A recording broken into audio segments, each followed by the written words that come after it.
Subscribe कीजिए F study class channel को और बेल आइकन को दबाइए लेटेस्ट वीडियो सबसे पहले देखने के लिए।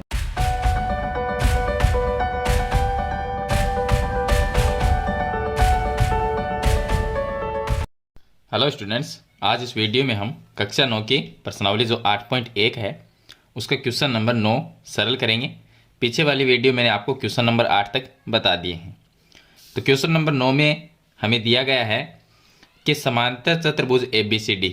अब ये एक समांतर चतुर्भुज है ए बी सी और डी के विकिरण बी डी पर, जो बीच में विकिरण है बी डी, उस पर दो बिंदु है पी और क्यू। तो ये पी है और ये क्यू बिंदु है। इस प्रकार स्थित है कि डीपी बराबर बी क्यू है। तो डीपी देखिए ये भुजा, ये और बी क्यू यहाँ तक, ये दोनों बराबर है। ये हमें क्वेश्चन में दिया गया है। हम दर्शाइए कि हमें ये इसमें 5 जो पार्ट है उनको सिद्ध करना है। पहला तो है ए पी डी सर्वांगसम त्रिभुज सी क्यू बी। ये दो त्रिभुज को सर्वांगसम करना है। एक तो है ए पी डी, दूसरा है सी क्यू बी। तो ए पी डी तो ये है ए पी डी और ये है सी क्यू बी। यानी हम एक त्रिभुज तो ये ले लें, ये त्रिभुज, और दूसरा ये नीचे वाला। ये जो दो त्रिभुज हैं इनको हमें सर्वांगसम करना है। तो हम सर्वांगसम कैसे करेंगे इनको? देखिए, दो त्रिभुज हमने लिए ए पी डी और ये हो गया सी क्यू बी। इस त्रिभुज में ये भुजा जो डीपी है ये बी क्यू के बराबर है। ये हमें क्वेश्चन में दिया गया है यहाँ पर। तो इन दोनों को तो हम बराबर लिख देंगे। उसके बाद में देखिए बी सी जो है वो किसके बराबर है? ए डी के बराबर। क्यों? क्योंकि ये ए बी सी डी एक समांतर चतुर्भुज है, तो इसकी दोनों सम्मुख भुजाएं हैं वो बराबर होती है। तो इनको हम बराबर ऐसे लिख देंगे। और तीसरी चीज़, यहाँ पर ये ए बी सी डी, जो ए बी सी डी समांतर चतुर्भुज है, इसके बीच में बी डी जो विकिरण है वो तिर्यक रेखा का काम कर रहा है। तो बी डी विकिरण के कारण यहाँ से हम चलते हैं इस तरह से आएंगे। तो ये जो कोण एक तो यहाँ पर बनता है और एक ये कोण, ये एकांतर कोण क्या होंगे? बराबर होंगे। तो इस त्रिभुज में ये कोण हो जाएगा और इस त्रिभुज में ये कोण, इसको 1 नंबर नाम दे देंगे और इसको 2 नंबर नाम दे देंगे। तो कोण नंबर 1 और 2 बराबर हो जाएंगे। तो दोनों त्रिभुज को इस तरह से हम सर्वांगसम करेंगे। तो चलिए देखिए पार्ट नंबर 1। पार्ट नंबर 1 में हमें दिया है वो हम लिख लेते हैं कि हमें दिया है ए बी सी डी एक समांतर चतुर्भुज है। ए बी सी डी एक समांतर चतुर्भुज है। और समांतर चतुर्भुज में क्या होता है कि सम्मुख भुजाएं हैं वो बराबर और समांतर होती है, और अगर बीच में तिर्यक रेखा है तो एकांतर कोण भी बनते हैं। उसके बाद में दिया गया है डी पी बराबर बी क्यू। ये हमें दिया गया है कि डी पी बराबर बी क्यू, ये हमें दिया गया है। चलिए अब उत्पत्ति की बात करें तो क्यों पार्ट नंबर 1 लेते हैं। इसमें हमें दो त्रिभुज लेंगे। ये दोनों जो दिए गए हैं इनको हमें सर्वांगसम करना है। तो हम लेंगे त्रिभुज ए पी डी व दूसरा त्रिभुज सी क्यू बी। ये दो त्रिभुज लेंगे। सर्वांगसम के लिए हम क्या करेंगे? एक तो ये लिया हमने ए पी डी और सी क्यू बी। तो हम लिख सकते हैं जो पी डी भुजा है वो किसके बराबर है? क्यू बी के। या इसको डी पी बराबर बी क्यू लिख सकते हैं। तो हमने लिखा डी पी बराबर बी क्यू। क्यों लिखा? क्योंकि डी पी बराबर बी क्यू हमें दिया गया है। तो इसके सामने हम लिख देते हैं कि हमें दिया है। ये कारण हो गया। दूसरा, इस त्रिभुज में ए डी भुजा और नीचे वाले में बी सी भुजा बराबर है। तो हम लिख सकते हैं ए डी बराबर बी सी। ये ए डी और ये बी सी बराबर है। क्यों बराबर है? क्योंकि ये समांतर चतुर्भुज की सम्मुख भुजा है। तो इसका कारण लिखना है कि समांतर चतुर्भुज की सम्मुख भुजा, सम्मुख भुजा, ये इसका कारण लिखना है। दो चीज़ हो गई। तीसरे एकांतर कोण बराबर कर देते हैं। कोण नंबर 1 बराबर कोण नंबर 2। तो हम लिख सकते हैं कोण नंबर 1 बराबर कोण नंबर 2। कारण क्या लिखोगे? एकांतर कोण। एकांतर कोण, एकांतर कोण इसलिए बराबर है। साथ में आप लिख सकते हैं कि ए डी और बी सी समांतर है, क्योंकि समांतर चतुर्भुज में समांतर भुजाएं होती है। तो ए डी समांतर है बी सी के, और इसमें तिर्यक जो रेखा है, तिर्यक रेखा वो कौन सी है? बी डी है। तो एकांतर कोण क्या होंगे? बराबर होंगे। तो इस तरह से हमने क्या किया? दो भुजाएं एक कोण कर दिया। नियम लगता है एस ए एस, नियम से, सर्वांग समता नियम से दोनों त्रिभुज क्या हो गए? सर्वांग सम। तो त्रिभुज ए पी डी सर्वांग सम है त्रिभुज सी क्यू बी के। और जो सर्वांग सम त्रिभुज होते हैं उसके संगत भाग बराबर होते हैं। तो देखिए सेकंड पार्ट में हमें जो सरल करना है कि एपी और सी क्यू को बराबर करना है। एपी कौन सी है? ये है एपी, एपी ये हो गई, और सी क्यू ये भुजा, इनको बराबर करना है। तो आप ये देखिए कि ये दोनों ही भुजाएं, अगर सेकंड पार्ट में हमें इनको सिद्ध करना है तो ये दोनों ही भुजाएं एक तो इस त्रिभुज की है और एक इस त्रिभुज की। अब दोनों त्रिभुज को जब हमने सर्वांग सम कर दिया तो एपी भुजा जो है वो सी क्यू के बराबर हो गई। तो हम यहाँ पर क्या लिख सकते हैं कि दोनों त्रिभुज सर्वांग सम है, तो ए पी बराबर होगी C Q by C P C T. Hindi में लिखना चाहो तो लिख सकते हो सर्वांग सम त्रिभुज के संगत भाग है, इसलिए दोनों बराबर है। तो ये फर्स्ट क्वेश्चन हो गया और सेकंड क्वेश्चन का आंसर यहाँ पर ही सरल हो जाता है। चलिए ये सेकंड भी हो गया इसके साथ में। तीसरा देखिए, इसमें दिया गया ए क्यू बी सर्वांग सम सी पी डी, इन दोनों को हमें सर्वांग सम करना है। तो इसका 3 नंबर पार्ट, एक तो है त्रिभुज ए क्यू बी, त्रिभुज ए क्यू बी, व दूसरा त्रिभुज लेते हैं हम C P D, C P T, दोनों को क्या करना है? सर्वांग सम करना है। तो ए क्यू बी त्रिभुज देखिए कौन सा है? ए क्यू बी, ये जो त्रिभुज बन रहा है ये त्रिभुज, और सी पी डी त्रिभुज देखिए सी पी डी, ये त्रिभुज, ये दो त्रिभुज लेते हैं। तो दोनों त्रिभुज में क्या होगा? सर्वांग सम कैसे करेंगे? तो देखिए ये जो ए बी भुजा है ये सी डी के बराबर होगी, क्योंकि समांतर चतुर्भुज की समूह भुजा बराबर होती है। तो इसको तो हम इसके बराबर कर देंगे, एक तो ये हो जाएगा। दूसरी, इस त्रिभुज में ये भुजा और इस त्रिभुज में ये भुजा बराबर है। क्यों? क्योंकि ये क्वेश्चन में हमें यहाँ पर डी पी बराबर बी क्यू दी गई है। इन दोनों को इस तरह से हम बराबर लिख देंगे। और तीसरा देखिए, एकांतर कोण इसमें बराबर कर सकते हैं। कैसे? यहाँ से अगर चलते हैं इस तरह से तो एकांतर कोण बनता है, एक तो यहाँ पर बनता है और एक यहाँ पर बनता है। तो ये दोनों एकांतर कोण बराबर हो जाएंगे। इसको नाम दे सकते हैं 3 नंबर और 4 नंबर। ये लिख सकते हैं कि कोण नंबर 3 बराबर कोण नंबर 4, क्योंकि बी डी एक तिर्यक रेखा है और ये दोनों क्या है? समांतर। ए बी और सी डी समांतर है, बी डी तिर्यक रेखा है, तो एकांतर कोण क्या होंगे? बराबर होंगे। तो इस तरह से दोनों त्रिभुज को सर्वांग सम कर देंगे। चलिए सबसे पहले हम क्या लिखेंगे? ये दो त्रिभुज लिख लिए। अब हम ये लिख सकते हैं कि ए बी जो भुजा है, ए बी और सी डी बराबर है। ये लिखेंगे ए बी बराबर सी डी। कारण लिखना है समांतर चतुर्भुज की सम्मुख भुजा, समांतर चतुर्भुज की सम्मुख भुजा, सम्मुख भुजाएं। एक नंबर तो ये हो गया, दो भुजाओं को हमने बराबर कर दिया। एक ये इसके बराबर है, और ये जो बी क्यू है, बी क्यू, ये किसके बराबर है? डी पी के। तो हम लिख सकते हैं बी क्यू बराबर डी पी, ये हमें दिया है, ये लिख दिया। तो दो चीज़ें बराबर होगी। तीसरा, कोण नंबर 3 बराबर कोण नंबर 4, कोण नंबर 3 बराबर कोण नंबर 4 एकांतर कोण। यहाँ पर हम लिख सकते हैं एकांतर कोण।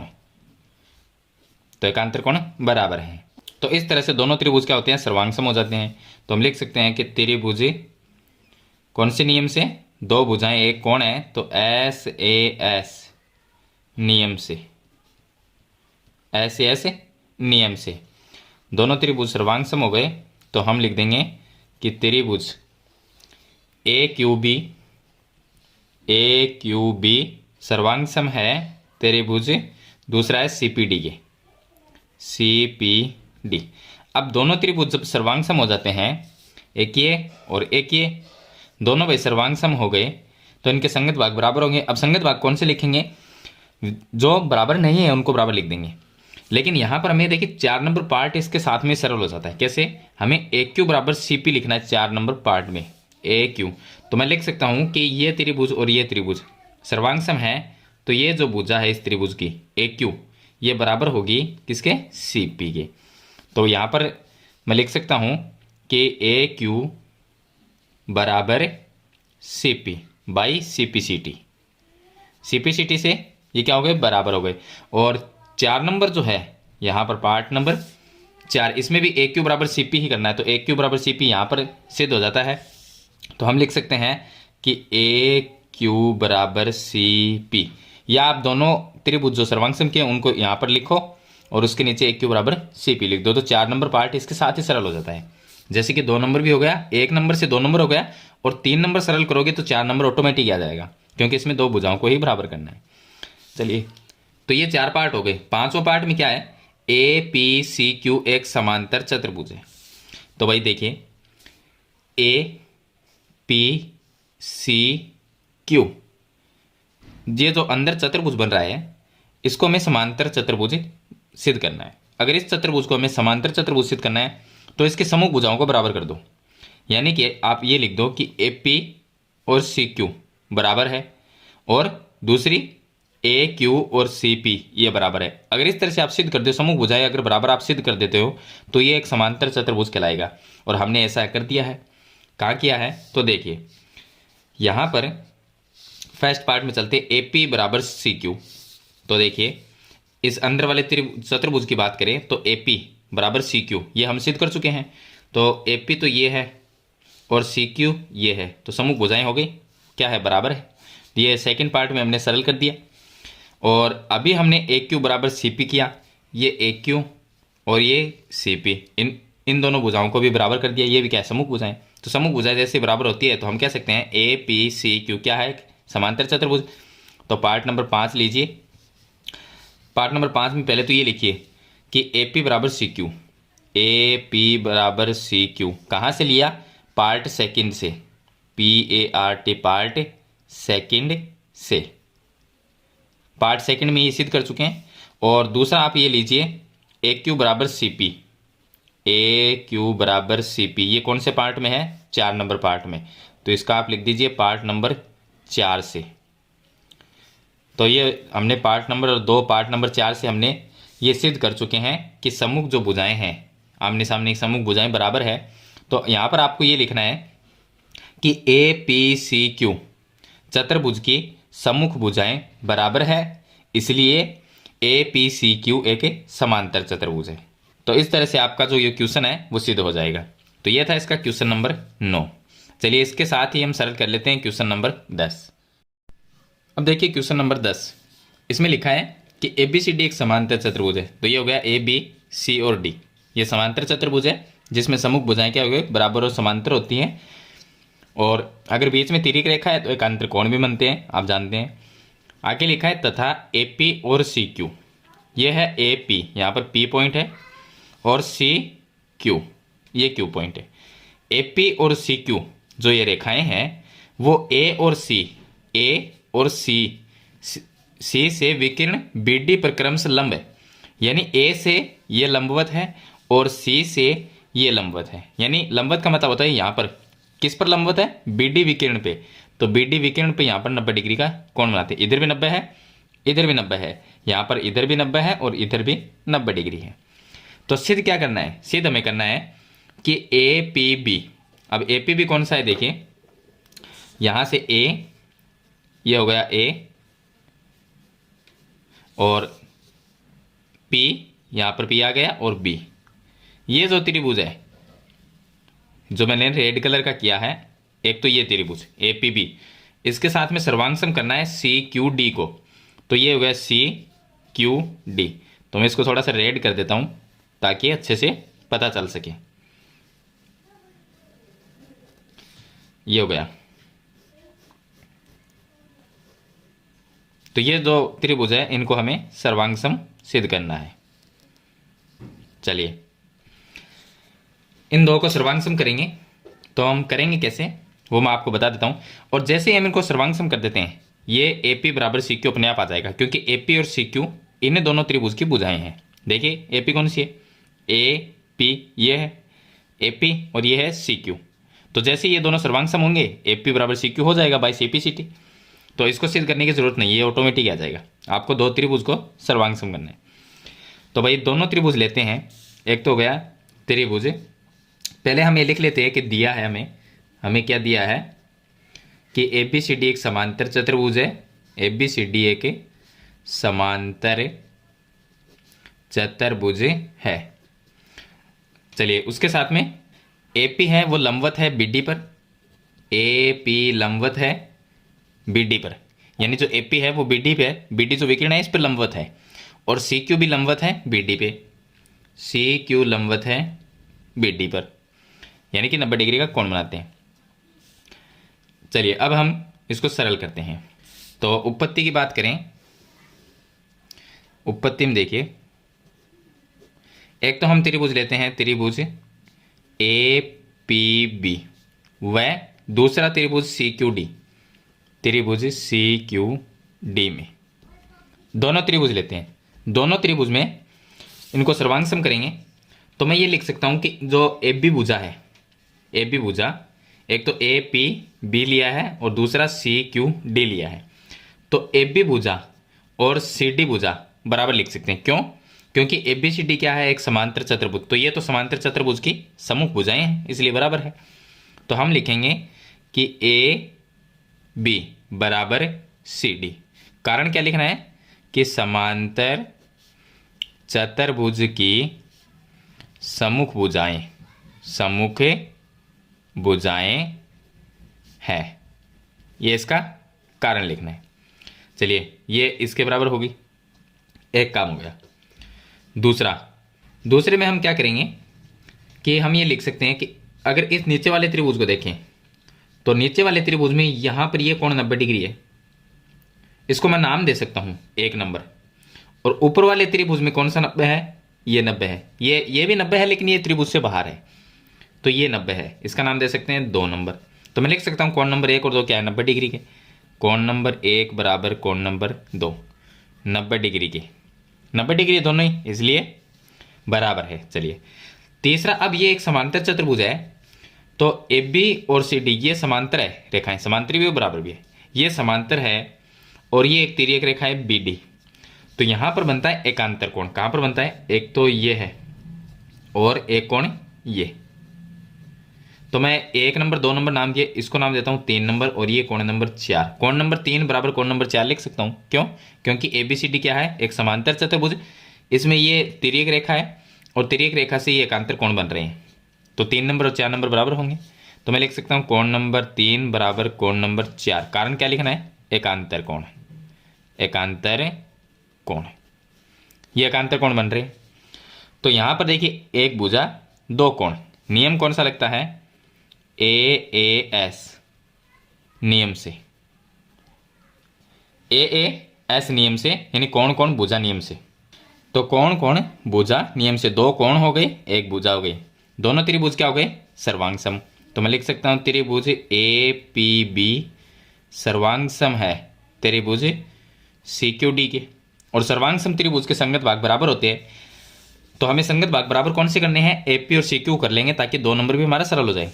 तो ये दोनों त्रिभुज क्या है, एक ये और एक ये, सर्वांग सम है, तो मैं लिख सकता हूँ कि ये जो AP लाइन है, ये AP किसके बराबर होगी, CQ के, तो AP और CQ बराबर, तो हम लिख सकते हैं कि AP बराबर CQ बाई CPCT, ये हो गया।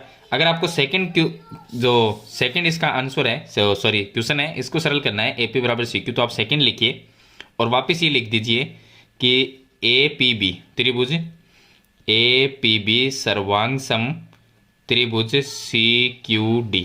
कारण क्या लिखोगे, अभी सिद्ध किया, अभी सिद्ध किया, क्योंकि अभी हमने दोनों त्रिभुज को सर्वांग सम किया है, और जैसे ही सर्वांग सम कर दिया तो ये दोनों भाग बराबर हो गए, तो हम वापस क्या लिख देंगे, AP बराबर CQ। तो आप सेकंड जो इसका क्वेश्चन है वो यहाँ पर ही सिद्ध हो जाएगा। वैसे तो यहाँ पर ही हो जाता है, फिर से लिखना चाहो तो यहाँ पर लिख सकते हो, इसको सेकंड लिख सकते हो आप यहाँ पर सेकंड। तो ये था इसका क्वेश्चन नंबर 10, बिल्कुल इजी क्वेश्चन था, मैंने आपको बता दिया है। तो इस वीडियो में मैंने आपको 2 क्वेश्चन बताए हैं। अगर ये क्वेश्चन आपको अच्छा लगे तो इस वीडियो को लाइक और शेयर जरूर कर देना, और इस चैनल पर नए हैं तो सब्सक्राइब करना, साथ में बेल आइकन का बटन जरूर दबाना। तो आज की वीडियो में इतना ही, मिलते हैं एक नई वीडियो के साथ, तब तक के लिए थैंक यू।